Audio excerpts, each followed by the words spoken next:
because I feel like you have a similar kind of route here in that you're freelancing after having worked an office job, or obviously Liam is freelanced and now is working at BBC. So how was it taking the plunge from being employed to going freelance? So I went freelance about a year ago after working in publishing for 6 years. And I had always had YouTube on the side, as I kind of said. It took up about maybe half of a full-time job on the side, so like the weekends and the evenings, and it was making me a bit of money as well. Not enough that I could go full-time, but enough that I knew that if I went freelance, it would cover a bit of that. And so when I went freelance, I decided I wanted to try and do 50% YouTube, 50% freelance work. And for me, it was really helpful, like all the experience that all the things that I learned in the publishing industry, and the things I learned from YouTube, and kind of trying to wrap that all up and use that experience in my freelance life. And for me, my YouTube channel was also basically a portfolio that meant that I could show people, I've done things on the professional side in my career that I can share, but then also a YouTube channel I think is a really good example. If it's doing well, you can go, this is what I can do basically, and here's where I get my contacts from.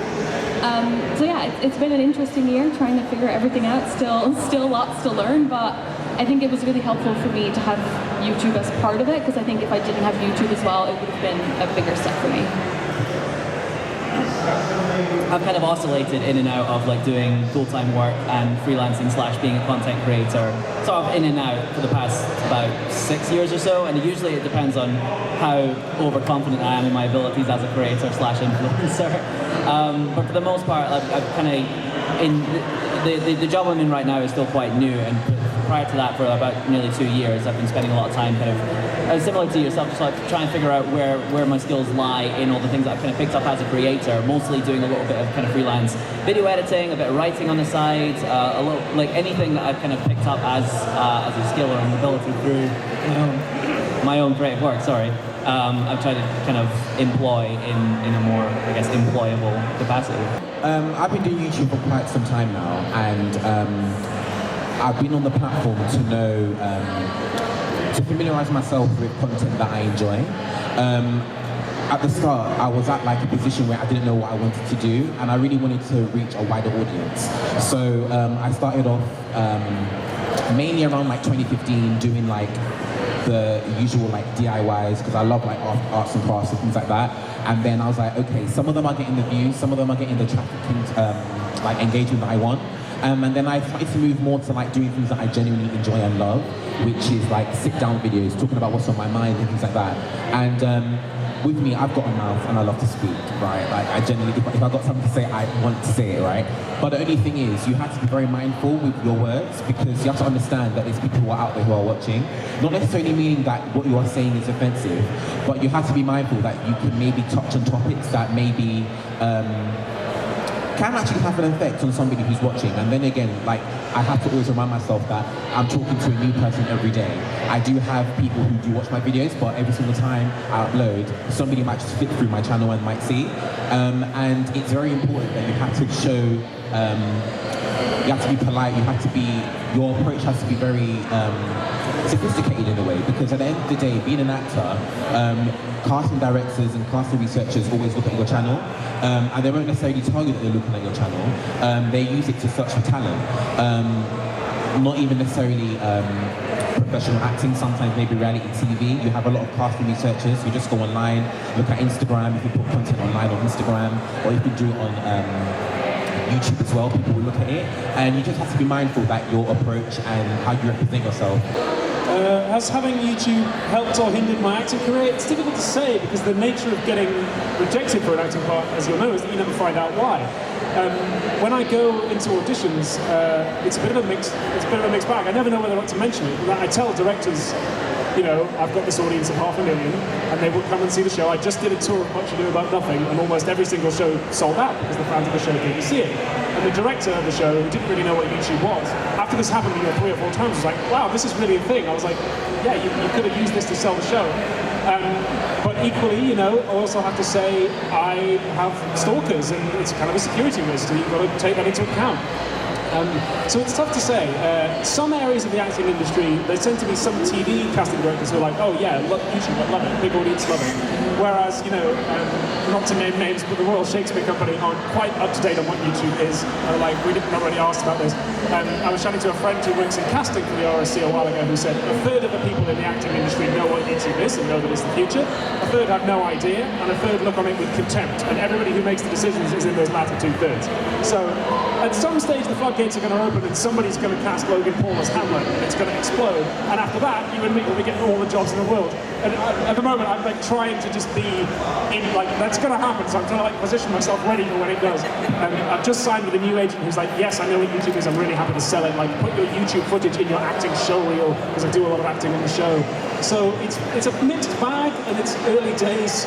I was once sitting outside an audition and heard them playing my channel trailer from inside. And I was very embarrassed. I didn't get the job, but again, I don't know why. It might have just been I didn't do a good audition. So it's difficult to say. Yeah, it's an odd one. I'll hear somebody like watching my video like in the corner of the room or something, and I'm just like, oh my god, it's so awkward. Or they'll like bring up things that you say in your videos. Have any of you had any like awkward moments like that where your colleagues have just kind of like really gone to town on you and your YouTube career and you feel quite self-conscious, or have you just owned it? Literally last week. Oh, I feel for you. I just turned around and just saw that somebody I was sitting next to was just looking at my channel and just like, I was looking for evidence that you can sing. I was like, okay, do you have to do it during office hours? Like, we have things to do. But yeah, I think it, like, I don't know, I guess it's a kind of level of self-consciousness. It's a weird one for, I guess, people in our line of work to have, because like, the idea, you don't want to be seen, you don't want to be realized in this moment, you don't want to, it's kind of weird, especially when we are essentially public figures in that respect. But I guess it just sort of comes with the territory. I think I have a really weird memory from like being 18 when I first started my YouTube channel. Oh god. And then trying to show it to my like uni flatmates at the time and be like, so I'm doing this, so if you hear me talking to myself in my room and this is why, so I don't think I ever quite recovered from that, but like I think I guess it comes with the territory a little bit. I think for me, I never really set out to do YouTube full time, partly because I feel like that's an expectation on like my personal life. It's a lot of sharing personal things, and so I went to uni and I gave it everything on YouTube while I was at uni, and then it got to me getting a job, and I was like, well, I can't give 100% to both things. So I kind of gave 100% to my job because that's kind of what made sense, and my YouTube started dying a little. Eventually I started making story times and my channel started to grow, and at that point I was like, I can't, that's scary, because suddenly there's an expectation for me to do the most at both things, and I don't have that to give. And so I kind of gave up. I mean, I'd be lying if I said I never ever wanted YouTube to be my full-time job, because that sounds great, right? You're freelance, you get to do your own time, like it's fine. But I felt like I can give 100% professionally, even if emotionally I'm kind of like faltering a little, but I can't do YouTube 100% if emotionally I'm not 100%. And so it felt safer to do my work full time, and then YouTube on the side is something that I enjoy. And people who watch my videos know that, and they're happy with that. And I'm more than happy to be in my little like YouTube bubble that isn't like my full-time thing. So. Definitely. I feel like, to add on to that, having a job alongside YouTube kind of takes off a lot of the financial pressure, which takes the fun out of YouTube, so it's quite a nice thing to allow to be just creative. Hi. Do you have any advice for people who have autism and are trying to get a job? I think that it shouldn't, I mean, I would hope that, I don't have the right experience to say, I guess, but I don't think it should make a difference. I think if you're good at what you do, then maybe, just go for it. I mean, I don't know if any of you have got any experience with the hiring process or anything.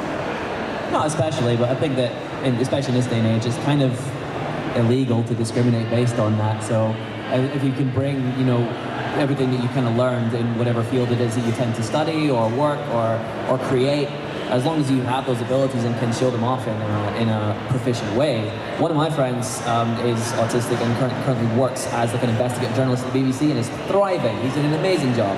And he started off just like, I think he was a YouTuber first. He got some lucky break. Actually, he interviewed Christopher Eccleston when they were filming for the A Word.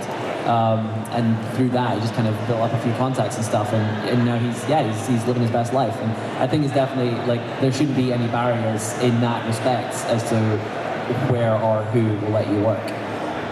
I don't know what field you're working in, but I know autistic actors, and they do great. A friend of mine's an actor who's autistic, and he gets cast all the time because he's like absolutely hench. He looks like Captain America, so every time it's like, yeah, come in, whatever.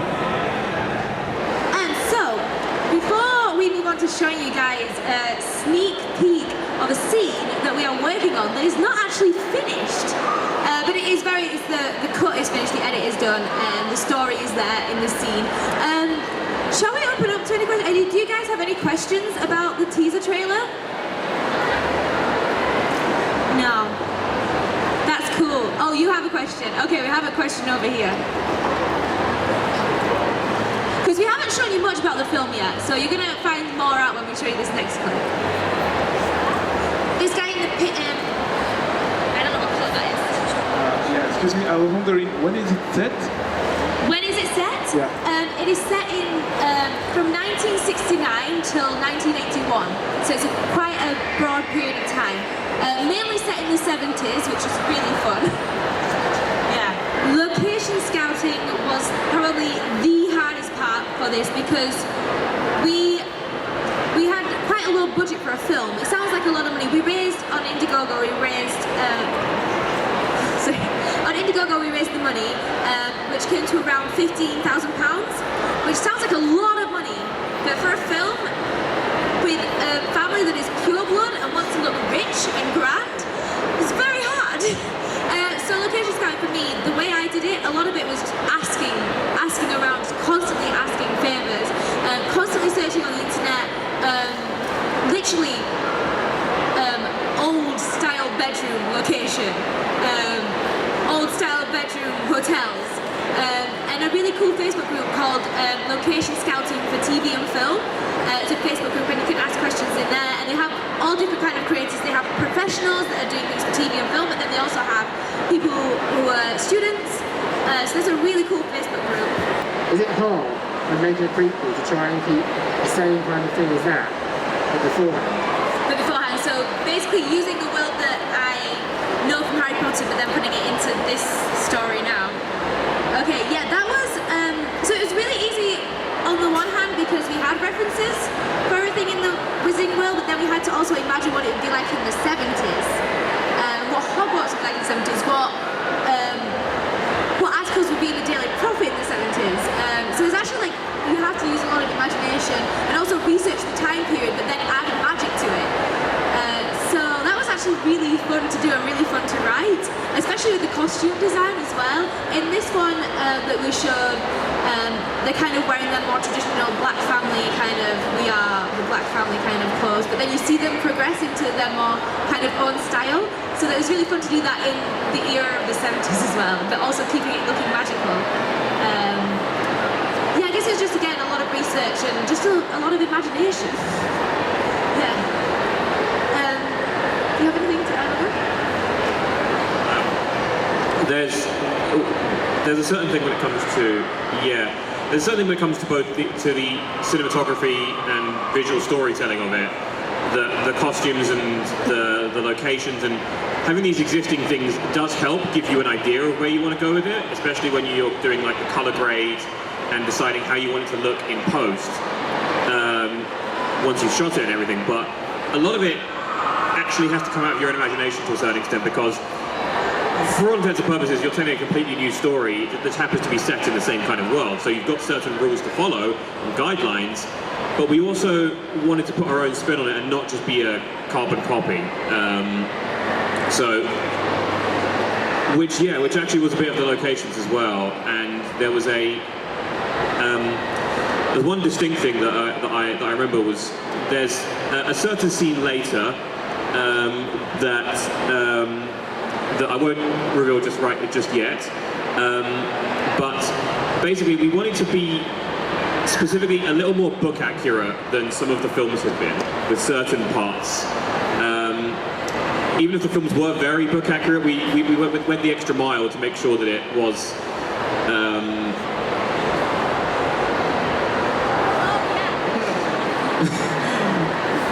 At least I was trying to. I don't know. Yeah, we can't reveal that yet because it's very spoilery, but basically it's a character design that we kept more to the book than the films. I was just wondering, after all this is finished, are you thinking about doing any more, like different characters when they're younger? So, right now, I'm going to be completely honest, I don't have any ideas for any more Harry Potter things, but who knows, I might be working on a scene or editing something and then be like, ideas.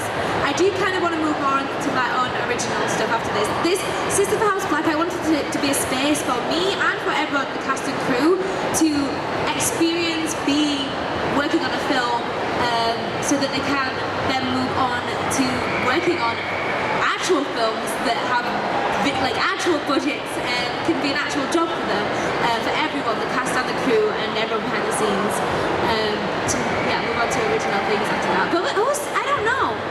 I like to keep my mind open. Yeah, how about you? Do you think you'll work on any more fan? I do enjoy working inside universes, and that's been something of mine since I was 10 years old and wrote my first Superman fan fiction. But I think I started out doing like original stuff and have moved a lot into this fan stuff, and I would like to go back to doing some original stuff again.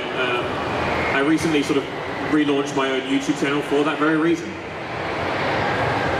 Sneaky promo on that. What's your YouTube channel? YouTube channel is Leon Unity. We do short films, long film series, and filmmaking tips and tricks. Actually, I should probably mention, this film is going to be released on my YouTube channel. I'd like to hear what you've enjoyed most about doing it, and if you were to start again, what would you do differently? What I enjoyed the most was being Bellatrix. So my thing is like acting, that is like what I am trained in, that is what I know the most. So producing and doing this all at the same time was a learning experience and I really enjoyed it. But the thing I enjoyed the most was acting. But at the same time, I look back now and I've already learned so much more since I filmed this. I look back on it and I'm like, I could have done this way better, this way different, other than just like critiquing myself as a teacher. So yeah, I'd probably do some scenes as Bellatrix different, but I hope people are happy with it anyway. Okay, so this is a really, really hard question for me, but I'm going to give a bit of a weird answer. When I did my first original series, I constantly would find myself afterwards coming back and saying, oh, I wish I'd done this, I wish I'd done that. So to answer the question of would I do anything differently with Sister of the House Black, the answer is absolutely not, because the film's going to be awesome, and everything I've learned, every mistake I've made on it, is what's going to lead to me doing better films in the future. Because I try to learn from my mistakes, although I do still walk the rules. I think Petros should do a TED Talk. From animators to LGBTQ+ people to disabled people like myself, niche or minority communities are kind of being screwed over by YouTube in terms of the algorithm. I know, in that jest. How do you guys try to grow your channel when an algorithm might not favour that niche content? And how do you balance that with clickbait or more mainstream content which may seem more disingenuous? I don't care. I literally don't. I mean, that might just be because everything I make takes weeks and months, and I'm currently working on a short film which I've been working on for the past literally 6 months, and it will be another 6 months. But at the end of the day, that's for me. And sure, I'd love as many people. I mean, let's be honest with ourselves. We all want to be big, right? We'd all love to be big YouTubers. The question, the idea is just to not be hard on yourself for not getting 1 million views per video. And I think at the end of the day, so long as you're making something for yourself in the best way you want to make it, obviously catering for your audience and niche if you have it, that's important too. But I think, yeah, the algorithm might screw you, but the point is you've made something that you're proud of, so prove it. Yeah, one of the things that I've found is that I have to kind of sometimes take myself back and remember that the videos I'm making are for me. If I don't upload for 2-3 weeks, I'm not sorry, it's my channel. I can upload whenever I want, and I can upload like what I want as long as Do you it's feel not. any pressure with that? Like, do you feel any sense of pressure that, oh, you haven't uploaded the video within this certain time frame? Definitely. How do you manage that? Definitely, but I've never been someone who really likes an upload schedule. So when I have a lot of videos to put out, I will use a schedule to like make sure I don't like put them all out in the space of 3 days. But I also find that having a schedule demotivates me personally because it just makes me stressed. And if I'm stressed, I'm not going to be making what I want to make. I'm going to look back at my stuff and be like, oh, I'm clearly not having a good time there. Why did I do that? Because my channel's kind of like a diary, which is very like cliche, but I can look back at certain videos from points in my life and be like, that's really interesting to look at that now and know that that's how I was like feeling and how I capture that. It's a creative process. Yeah. Like the whole point of a creative process is that about halfway through or however the way through, you just start going, this is the worst thing ever. And I think I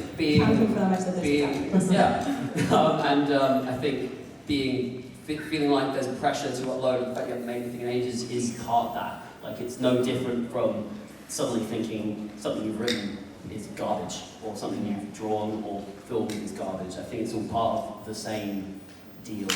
I mean, I said it's about being hard, not being hard on yourself earlier. I still think it's all part of that.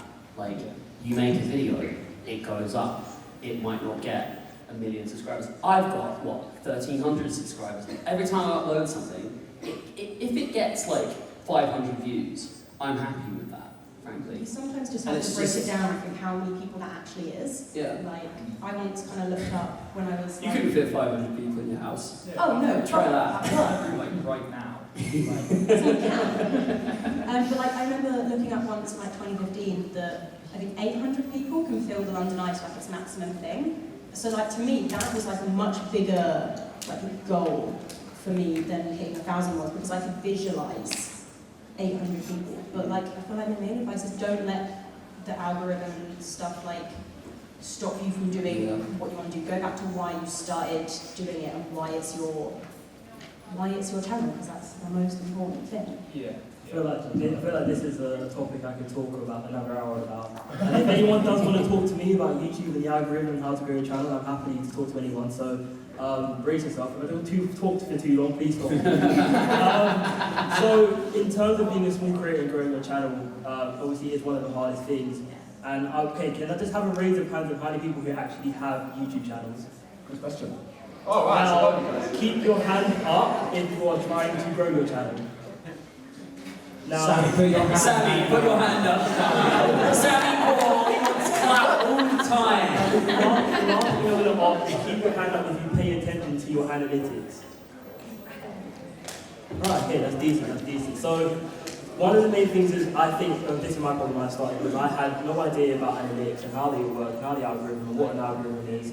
And there's nothing wrong with that, but it is worth actually sometimes taking a bit of time to learn what you need to adapt to your videos to make them work on YouTube. There's nothing wrong with that. In terms of clickbait, again, that's something we can talk about at a different time. But actually making your videos wanted to be watched on YouTube, because simply is when you upload a video, you are basically sending it to a robot. This robot is known as the algorithm.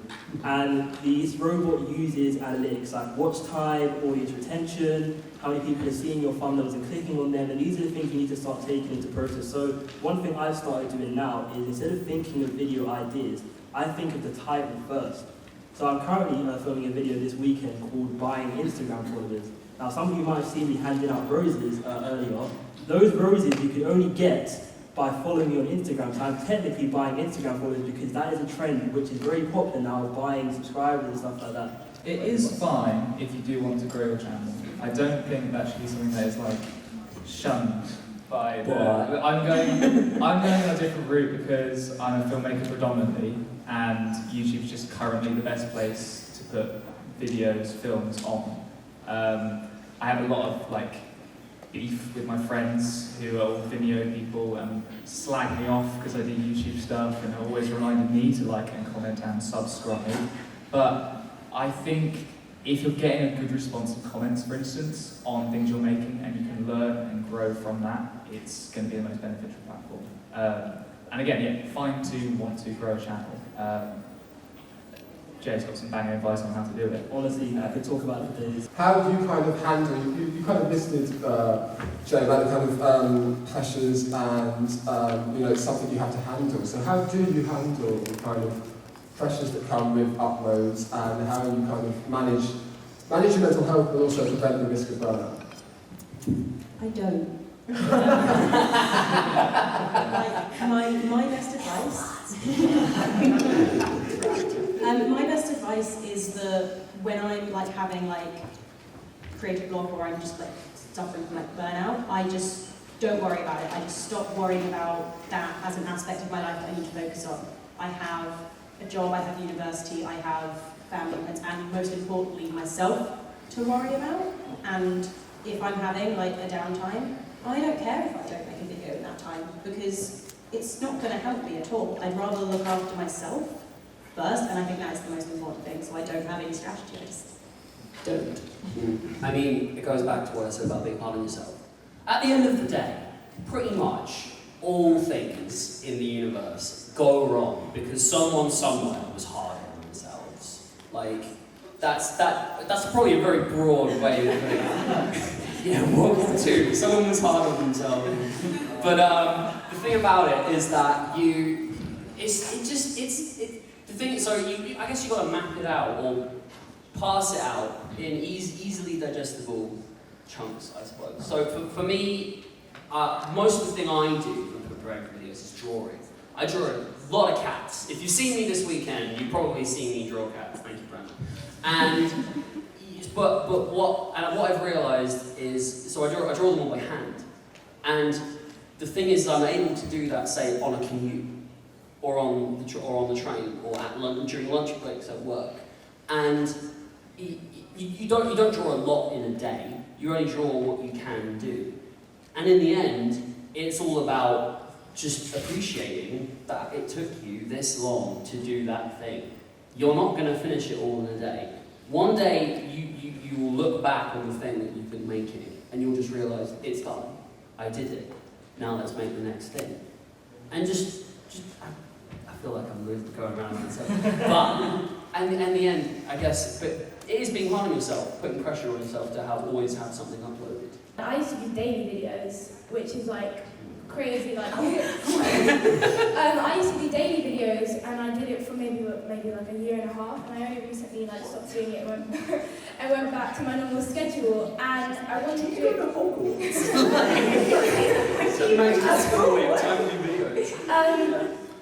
Because my mentor, he was doing daily videos, and his view count, his subscriber count was going, and I was like, oh my goodness, I should try this out. And my view count started growing, and I was like, okay, if I'll be consistent with it, then hopefully something will happen. And then I'm going into year 9.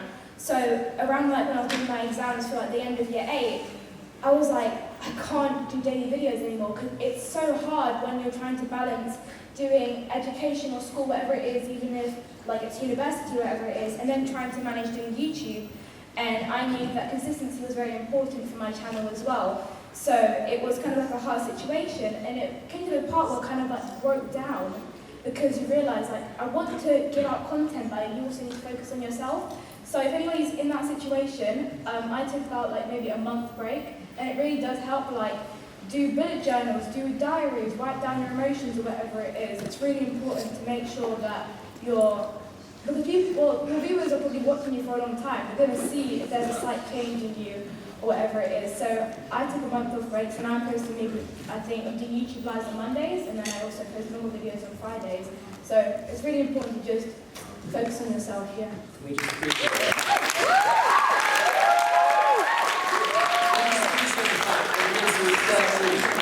It takes many people well into their 20s and stuff to realise everything that you just said. That's the thing. Like, I've got cousins your age who just can't switch off at all, and it's brilliant to see someone who understands that. And give them some space, it's alright. I think the thing I'll add about burning out in terms of YouTube and also what I do elsewhere is a real life example I've had recently is I edit the videos for a lot of other people, and that's my job. And sometimes I'll be wanting to get it done just because I want to have I know I've got nothing to do the next day and I want to have it off. So I'll be up to like 3, 4 a.m. in the morning, and for some reason I know I'm getting tired and it's getting so much more difficult. And then I was like, I can't do this anymore. I go to sleep and I wake up in the morning. And I realised what I was doing was actually so easy, and I was stressing myself out with it so much. But just that little thing of, right, let me just take a break. I know I need to rest. I know I need to take a step back from what I'm doing, take a step back from my desk and come back to it. And it becomes so much easier. And that's been the case with me and my content. I kind of just forgot about my channel because everything I was thinking of, I thought it wasn't good enough. I thought, why would anybody want to watch this? And now I've come back to it. Obviously, I know my views aren't where they were used to be, but I get in the genuine response people are saying, like the little one comment saying, I'm so happy to see you back. And it's because they can genuinely tell I'm happy to be making content. I don't have a schedule anymore. You know, I was proper scheduling my videos. I would have a video, I'd have a list of video ideas. What I was doing, I was even putting them in order when I'm going to film this video, when I'm going to upload this video. Now I've got a list of video ideas. I think, okay, this one is one I can do now. I'm going to do this. And I think the response from your subscribers or viewers, they genuinely see it and they will enjoy your content more when it gets to a point you're now just making videos because you want to be uploading daily. You want to make sure, I haven't uploaded in a week, I need to upload. So if you genuinely need to take a step back and just get back to your happy place, it will honestly benefit you so much. I'm going to merge these two questions together then. Starting off with YouTube, they obviously recently changed their YouTube partner program. I'm aware that's a little bit dated now, but it's still an issue. You know, smaller creators aren't on YouTube Rewind, and it seems that you need to have quite a large following for them to notice you, especially if you've got any issues with your channel. You know, you have to have a big following on social media to get them to go, oh, sorry, you demonetised your video, for example. So first question really is part 2 is how would you rate YouTube support for small creators? But then also going kind of home this down to someone in the city. You know, we're at somewhere in the city. You're at somewhere in the city at the moment. So what advice would you give to what more do you want to see from YouTube to support you as small creators, and then bringing it into this very room? What support would you like to see from someone in the city? What more would you like to see from someone in the city? I know to say on this, Sam. So I'm going to go have those opinions. YouTube doesn't care about small creators anymore. Somebody said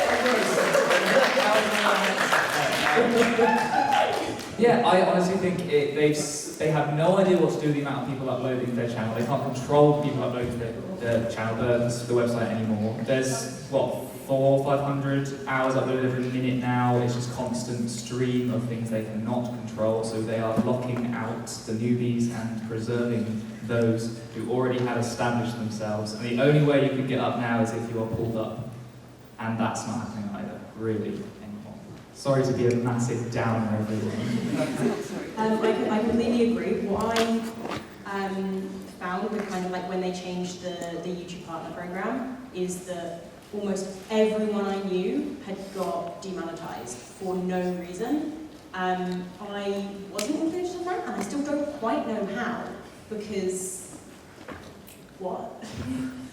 But the thing that I find that kind of frustrates me most about YouTube and like demonetization is that they know it's an issue. They know that the algorithm picks up certain words and blocks them. And it's not like it's only been going on for a couple of months and they have to fix it. It's been going on for like a good year or so now. And that is absolutely ridiculous because especially with LGBTQ+ content, that shouldn't be being blocked anywhere. Like, it's important to be able to educate yourself and others. And being blocked by YouTube just because the algorithm does it is the most frustrating thing, because I know how much good my videos can do for other people, and I don't care if it's my videos or someone else's. Like, it's just not getting out there, and YouTube know it's an issue, but they haven't done anything about it, and to me that's like the biggest issue. And obviously, as you said, they don't care unless you've got like loads of followers that go, oh yeah, sorry about that, we'll fix it. They don't care about anyone else, they just don't.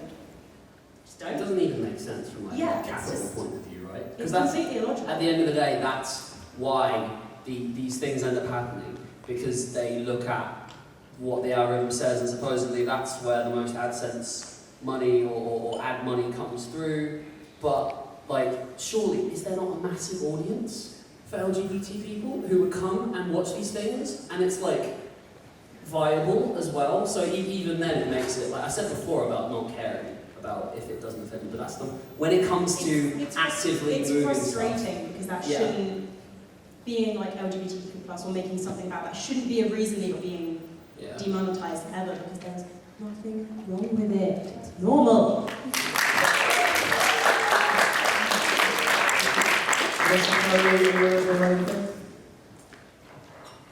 I suppose I was just going to say that I think the algorithm definitely unfairly penalises smaller YouTubers, because even the fact that you need, is it 1,000 views in 24 hours to get a manual review of demonetised videos, which some of my videos will get that, but most of them won't. Is that how it works? You need 1,000 views? You need 1,000 views in 24 hours to be able to request a manual review. And I mean, not a lot of my content gets demonetised, but when it does, it's never going to get remonetised, because all my views will be in the first 24 hours. Once that's gone, I've requested the review, I'm not going to get the 1,000 views in 24 hours Once it again. gets demonetized and it gets pushed up the algorithm, so you can't get any more recommended views, it's just not going to happen. If YouTube are going to be really stupid about it, I'll just do it anyway, because like, I don't do it for the money, it's just a shame that it gets less kind of out there into the people that need it. But I think it doesn't get pushed. If it's not monetised, it won't get pushed. And it's or even the fact that the algorithm, if you're uploading regularly, will push your videos to more people, which sometimes, again, I'll be uploading regularly, but not at the moment, because I'm working full-time and then some, so I don't have time to upload. So then when you do upload, it gets even less views, even less people see it, and you're just like, well, this was fun, I'm glad I took a break now. I mean, to be honest, from like my point of view, I don't really think there's a problem that needs to be fixed. I feel like it's more like a realisation. And and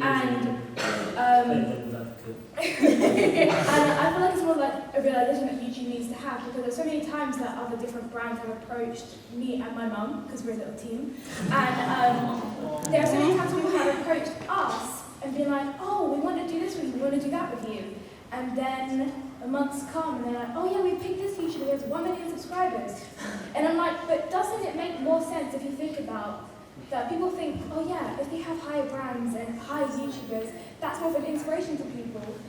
I feel like small creators and small YouTubers are a bigger marketplace, and that's for YouTube, that's just in their own time that we need to like the to audiences realise are that. loyal. Like, you can have 1 million subscribers and get like 10,000 views a video, or you can have like 15,000 subscribers and get 10,000 views a video. Like, which one is kind of more appealing to a brand? Yeah. Like, the one with the big number, obviously, even though it's not going out to anywhere near as many people as they think it is. But I think YouTube are definitely aware of the problem now. I think maybe in the first 6 months they weren't quite, but they definitely know that this is an issue, and I think they're now actively just choosing to do nothing about it. And it's not going to take all the time Susan, however you say her surname, just keep sitting down with people like Alfie Days and having conversations. It's not going to change. He's a stand-up guy, and I will not hear a word against him. He's my president. He's only seeing it from his point of view, and he's never going to know what it's like as a small creator now, because when he started, there was like 10 people doing it. So he never had the issues that people have now, so he's not going to be putting them in front of her. But all the time she keeps sitting down with large YouTubers, she's never going to change that. She's only going to be doing what they want her to do. That's I mean, I don't envy her job, to be fair, but... Go! So you touched on kind of how YouTube treats small creators. I know you said it in your question like a little bit, but could you guys talk about more about how Sitsi treats small creators? Because I feel like it's changed a lot over time. Well, that was us on a panel, but basically not that well. That was something I wanted to ask, but I didn't have time, so that's really helpful. Thank you. Yes. Let's talk about that. So Sitsi has a panel for small creators. The one panel, which is what we're all at right now. In previous years, they've been better at integrating smaller creators into panels across the board. There's talk, isn't there, that they should have one small creator on every panel. Is that something you think would be beneficial? Yes. I mean, if you consider them creators, yes. That's up to Sitsi to decide if we are creators or not. I mean, we don't have creator passes this year. It's the first year where they didn't give us access to the behind the scenes. So we actually had to some of us met from one angle and some met from another. That's a bit awkward and difficult. Organisationally, it was just a bit of a nightmare to, like, we were waiting for panellists, we didn't know where people were coming from. If they had just allowed us to be like the other panellists at SITSI this year, then maybe that wouldn't have happened. I don't know. I'm not an organiser. Also, I had another thing to say, which is about the recent announcement that so, a bit of backstory. So, Summer in the City for small creators has a tradition of going to the pub at the end of the day. Yes. It's well-known tradition, I think. I only came for like the last 3 Sitsis, so I've always been to the pub on Friday, Saturday, Sunday. It's probably for some people's favourite thing. In fact, this year because of like a lot of small creators are just coming up for the pub trip. That's how hyped it is. However, this year it has been booked out completely for creators who are featured, the relevant creators, if you will.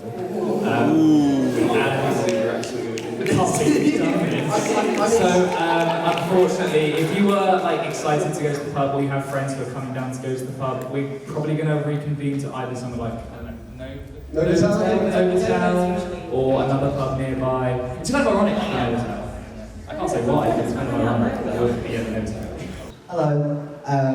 I was just wondering what you guys found the most rewarding thing about YouTube, because it's not really the views or money, is it?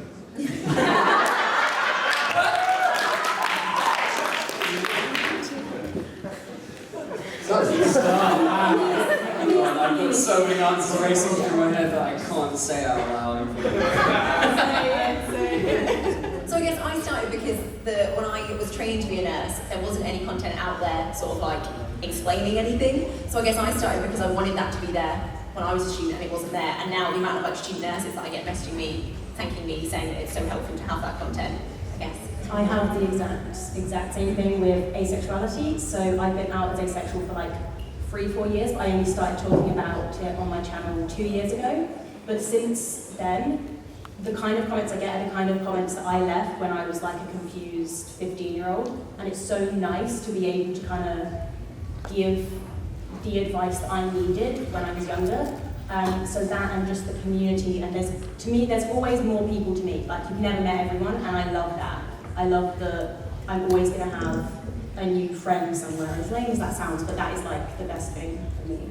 For me, when I made YouTube videos, there wasn't anybody I could really relate to as being a young black kid. I looked up to people like KSI, Toe Jizzle, Ian McKellen, who were all great content creators in a retrospective, but I never saw someone who was like me. And I think the greatest experience I ever had was meeting someone who looked almost just like me, and he genuinely saved some of my YouTube channel because of me. So it was it for me.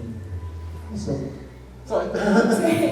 I'll probably have to say the most rewarding thing about having a YouTube channel is probably that you get to like inspire so many people, and it's so nice because like you get messages from people. And for me, when I first started doing motivational speaking 3 years ago, I was like, what's a motivational speaker? Who is this child? I was like, what's a motivational speaker? And now there's kind of like this movement of, a lot of them are based in the US, but there's kind of like this movement of young, inspirational entrepreneurs across the globe, like starting to come up and have social media platforms for other people to have. But when I started, there wasn't any of that. So for me to be able to show people what they can do and not have a normal job, if that makes sense, and be like, yes, you can inspire people, yes, you can help people, and you can have it as a job at the same time, because that was like the first thing I thought when I like learned about what it was. So it's really nice to show people what else you can do in life, and also just show them different messages. Yeah. I had a paper out at 13. I got to go to Sammy Paul's house, and I spent 2 days trying to make a fridge out of a block of clay. He didn't want to use it in the end. He's not invited me back to help on the Sony music video episode. My relationship with YouTube is nice, I think. I learned how to do filmmaking on YouTube, watching videos of other people, tutorials and all that stuff. I then made stuff on YouTube myself, and now it has somewhat become a career for me. It's like it's where my income was. I'm currently unemployed, so yeah. Get that kind of job.